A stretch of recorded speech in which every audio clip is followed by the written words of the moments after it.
Welcome back, motorized bike enthusiast. I'm taking you just west of a small town called Goldana in central Louisiana. We will be in the Kisatchie National Forest. This long line you see here stretched out is the Louisiana Trail. It's a 60-mile old railroad track that was converted into a trail. Now this you've seen me on several times, and we're going to go ahead and use a small portion of it for today's ride.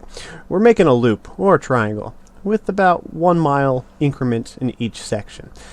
The trail starts out flat, smooth, easy to ride, and then progresses to a parish road, which is a little more windy, a little more bumpy, and then down this Hunter's Access Road, which is something that the Cranbrook was never designed to do. It's rough, rutted, hard, sharp rocks. You really should be doing this with a suspension bike. But I have to say, it was an absolute blast taking this little $100 bike with this two-tech motor and just gunning the throttle all the way up this hill. Now, we're going to have the puppy with us for the 3-mile stretch, so with him we're just going to take it kind of easy, but once we get back to the truck, we're going to put him in, and then I'm going to go back up this hill climb and pretty much gun the throttle the whole way. I don't quite have the nerves to keep the throttle pinned 100% of the times, but you're going to hear this engine really working. The Sutec motor we have on the bike now was from the old Mongoose Hotshot, rest in peace, and it's got quite a bit more grunt than the standard cheapy little $100 motors. I guess it's a real PK80, as they would say. It's a noticeable difference. With the 44 tooth sprocket on the 26-inch tires, it's got plenty of low wind power to take me on the trails, so I'll never see a need to get a bigger sprocket on the Cranbrook, at least not for me.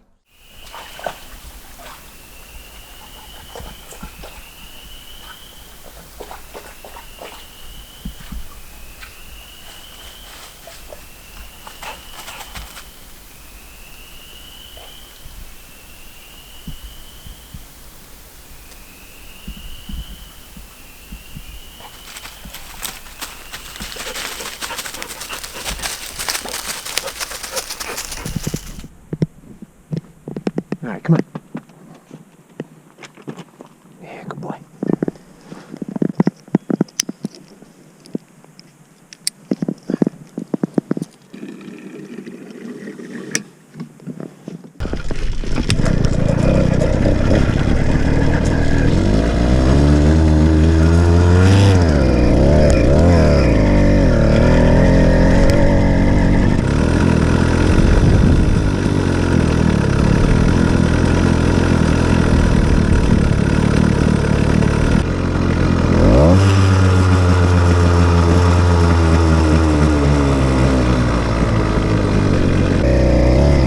Let's warm you up. Nice little warm-up run, all right? Yeah, good boy.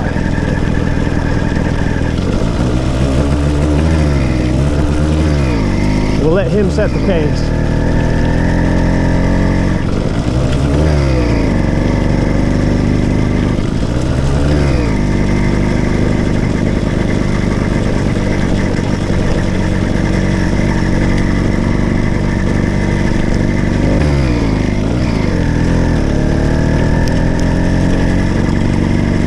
We did a lot of work to this bike last night, and I only rode it around the block for maybe 4 or 5 minutes, if even. So I'm kind of hoping that we didn't miss anything. As far as things vibrating loose, we shouldn't have to worry about that. Checked everything pretty good.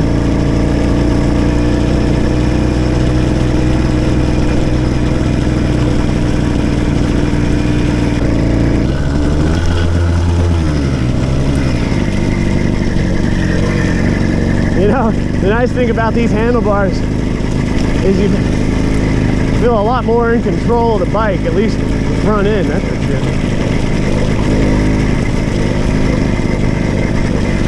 So we're taking this straight part of the trail up until we get to the next crossing, and then we're going to turn right. We're going to make a 3-mile loop. Actually, by the time we get there, it'll only be about a 2-mile loop. But it's going through some really nice back roads that I found when I was just cruising around on my dual sport one day. and they're really flowy and just perfect.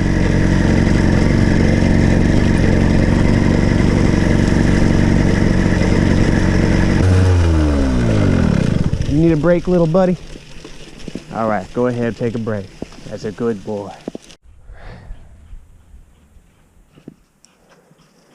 Oh, he's a good boy.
What we did is a triangle, a 3-mile triangle.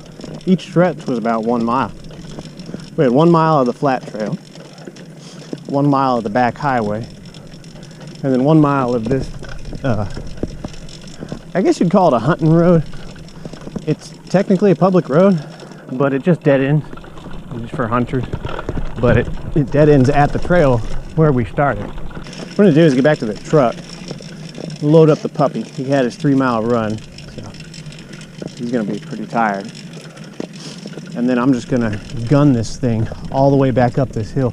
It's pretty much a 1 mile hill climb. So that'll be interesting.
well, the bike's still fighting a high idle, which is most likely caused due to a vacuum leak, and due to some viewer suggestions, I think we'll be able to knock that out pretty soon.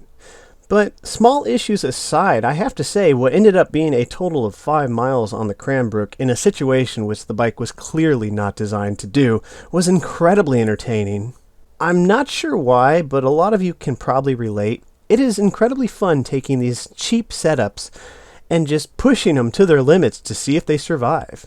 Now granted, this is not an extreme situation, and I didn't expect the bike to fail in any way, but I wasn't sure if everything was going to keep running by the time we got back to the car. And lo and behold, not only did I not have to make any of the usual adjustments when I get home from a trail ride, I was actually able to take this bike straight to work. And at the very end of that hill climb, you might have noticed it too in the audio, I started to hear what I thought was detonation, pinging, probably caused by using low octane fuel, just the cheap gas. In future, if I plan on taking rides like this where I'm going to be holding high throttle for extended periods of time, I'll certainly be sure to use a higher octane. I've seen it suggested by other riders, and I've seen it suggested in several manuals, so that's something I could probably justify. I've even heard in some instances that the higher octane can aid with cooling of the motor. Although I have nothing to back this up with myself, that's just some viewer comments. If not for the motorized bike community, I really wouldn't have even known that the Huffy Cranbrook existed. It's not really that the bike was suggested for me to use by anybody, nor did I really notice it being used by a lot of people, which apparently it is. It's just once you start putting motors on bikes, you immediately start looking at every bike you see everywhere and saying, I wonder if I could put a motor on that. And obviously, the first time you see a Cranbrook frame, you say, yeah, I can definitely put a motor on that. And then you look at the price and say, hell, why not? It's probably going to suck someday, but right now this might be an awesome project. Now, beach cruisers are not my first choice for any kind of bike. This is simply just a choice because of the amount of space there is to work with and the simplicity and price of the bike. The seat stay on the Huffy Cranbrook has an odd design where it doesn't stop and weld directly onto the seat tube. It actually continues past it with a few small welds on the top tube connecting to the head tube. That's a lot of tubes, and I apologize if any of those were misnamed, but you get the point. Basically, it has a strange way of supporting the rear wheel, extending all the way to the front of the bike.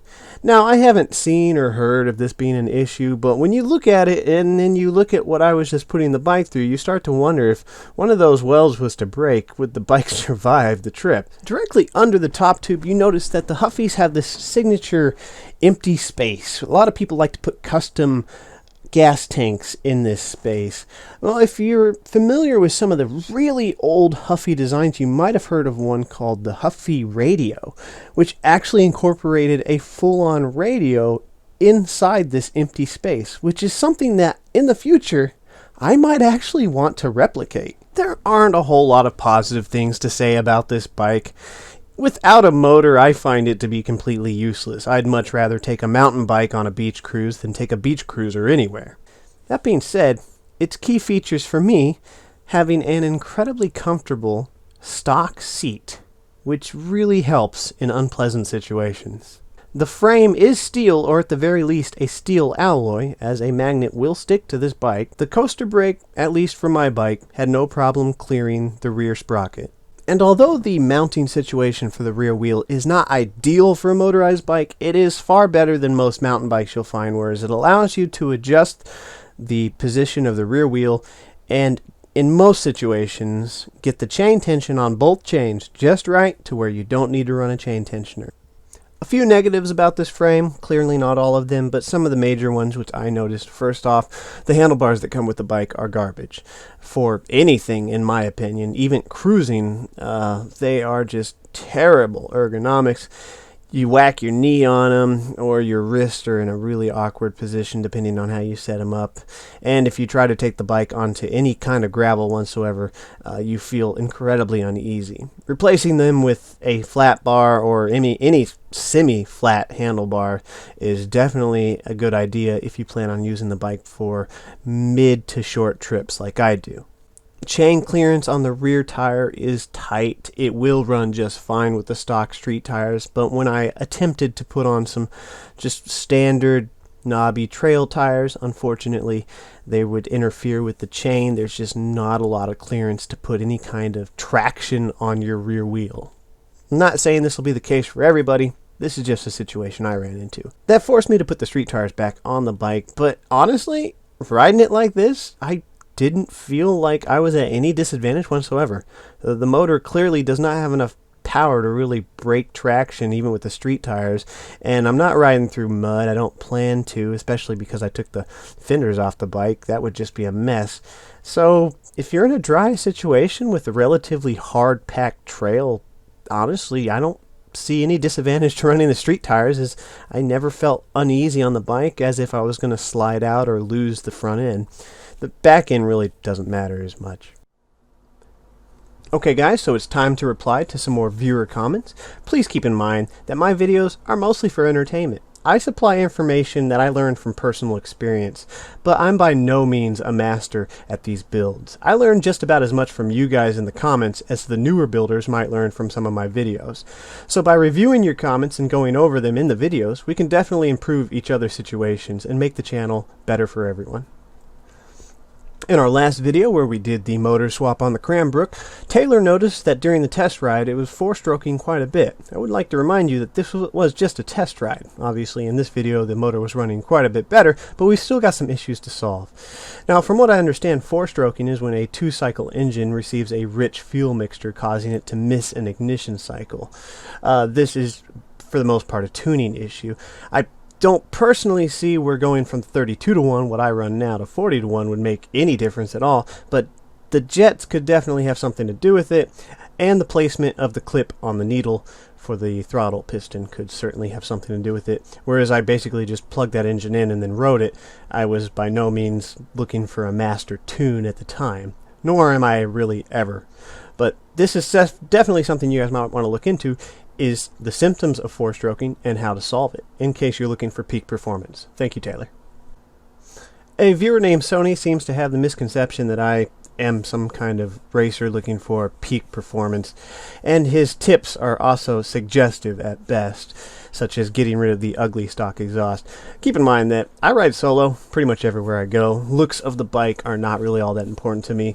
If I was involved in a group and we did group rides, I'm sure I'd want to soup it up and make my bikes look all pretty, but the stock exhaust is just fine for me. I also tend to like the stock exhaust for the fact that it's relatively quiet, and I haven't heard many aftermarket exhausts be as quiet as the one that comes with the bike. As I've repeated in many videos, I'm willing to sacrifice performance for silence.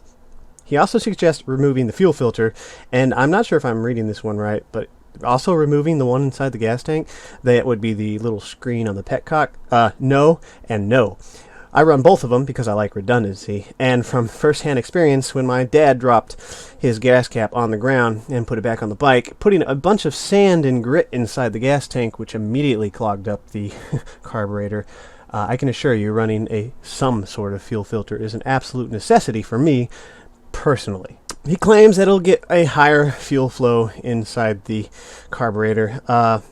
For stock motors, I can say without a doubt that you will run into absolutely no performance hit running a fuel filter unless it's defective or it causes some kind of a kink in the line. These motors do not suck up enough gas to outrun the flow rate of a fuel filter. There's some other things he mentions here, but we're just going to go ahead and skip it. I think this is more of a copy and paste comment, because he mentions getting rid of the chain tensioner or replacing it. I wasn't running a chain tensioner in that video at all, so I'm not even sure what that's all about. Moving right along. In that same issue, we replied to a comment discussing chain lockup issues and ways to remedy them. And I had a few commenters bring up this suggestion. It's a part that you can actually purchase, which you install in that empty space above the chain, which fixes the chain lockup issues. So obviously this one here is on Amazon, but I've also seen some of the links you guys sent from eBay, so thank you very much. Glenn suggests using rubber mounts, such as what's used on generators, to dampen engine vibration. I have heard a lot of very bad things about using rubber mounts on these motors, but I have not tested it personally. I would say definitely be very careful if you plan on using any kind of rubber to mount your motor with. In my last video, the question I had about possibly using the exhaust to oil the chain, Patrick brought up a good point which I completely forgot about. These are two-stroke engines, so their exhaust includes a little bit of fuel mixture, which would probably not be good on a chain if there were to be any sparks. So, thank you, Patrick. I believe this is Eduardo. Forgive me if I mispronounced that. But he said his cylinder walls actually looked way worse than the ones we had come off the bike in the last video. And he was able to get it to run for quite a bit longer by just doing a few little tweaks. Congratulations, man. That's pretty awesome. William suggested adding into my parts bag a 14mm socket, or at the very least, a wrench that can reach the head bolts. And yes, definitely, that is something I have omitted and would have come in handy on one of my trail rides, whereas the head bolts have a tendency to loosen up, especially during break-in. So he had a rather unfortunate situation, but we haven't run into anything that severe yet. But a 14mm socket, or at least something comparable to access the head bolts, will definitely be in my parts bag from now on. Thank you, William. Good advice. And I'm not going to try and say his first name, but Nolan is loving his two-stroke right now. And Nolan, so am I. Alright guys, that's going to do it for the comment reply section of the video. I'll see you guys in the next one. I hope you enjoyed this. I know it was rather long, but I just felt like putting out another video. Ride safe.